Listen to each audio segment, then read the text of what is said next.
On est le plus vieux syndicat. On est né en 1919. En 64, on a déjà voulu notre mort. Je vous l'ai dit déjà, je vous le redis. 25 hommes, 25 femmes, en 64, ont décidé, malgré que le gouvernement, les institutions, le MEDEF, tout le monde était contre la CFTC. 25 hommes et femmes ont décidé que la CFTC existerait. Alors pour elles, pour eux, on ne va pas les décevoir, on va se battre et on va gagner. Et dans tous les cas, la CFTC passera la représentativité. Voilà ce que je voulais vous dire. Monsieur Joseph Crespo. Nous sommes dans la suite logique des personnes qui ont tenu bon en 1975. Alors nous sommes heureux et fiers d'entendre ces convictions-là ce soir. Monsieur Crespo a vraiment fait une bonne allocution et j'ai trouvé ça très bien.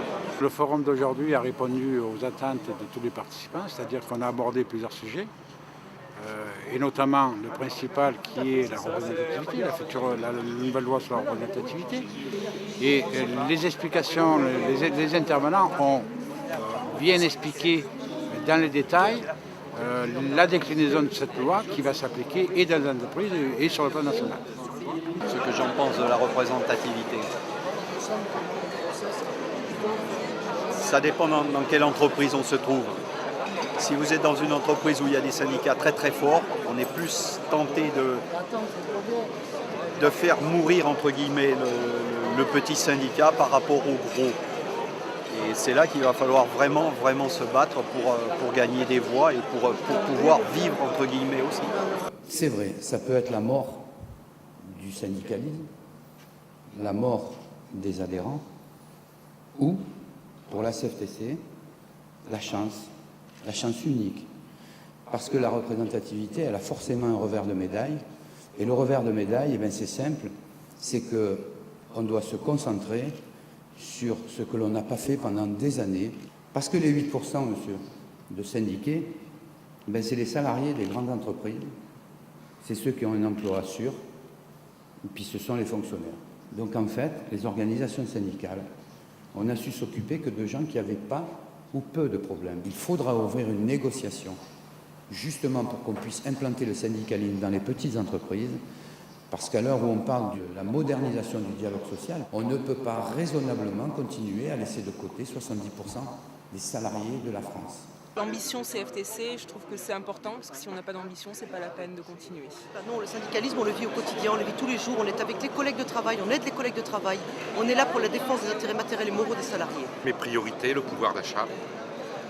L'embauche est bien jolie, mais si on arrive à la fin du mois, à la limite, voilà, c'est mes questions principales. Après, je considère que la représentativité passera par plus d'agressivité au niveau du monde du travail. La politique contractuelle reste quand même le garant des avancées sociales pour l'ensemble des salariés. Alors que le syndicalisme de lutte, en tous les cas tel que l'on le vit depuis maintenant quelques années, oui, on est contre tout, si on prend la CGT, parce qu'on n'a pas peur de le dire, après tout. CGT, c'est quoi? Je suis contre tout.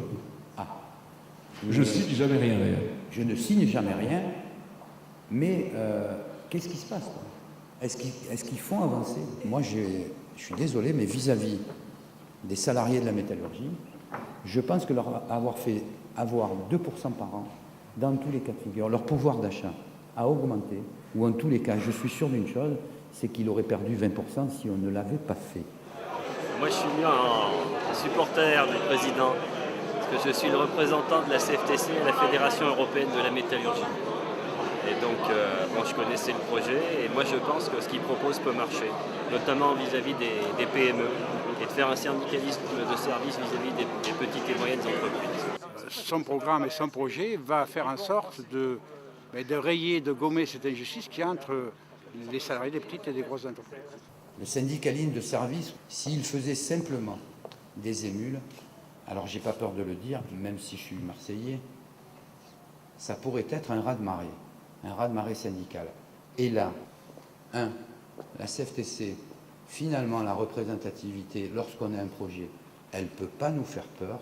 Et deux, si on fait ce raz-de-marée, je pense qu'on sera la 3e organisation de France et on n'aura plus jamais à se poser de questions de savoir si on va être représentatif ou pas.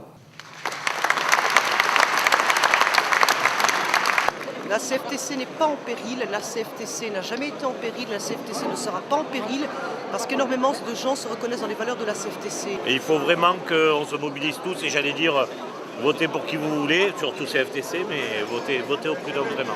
Convaincre. On espère que le 3 décembre, on va faire plus de 15%.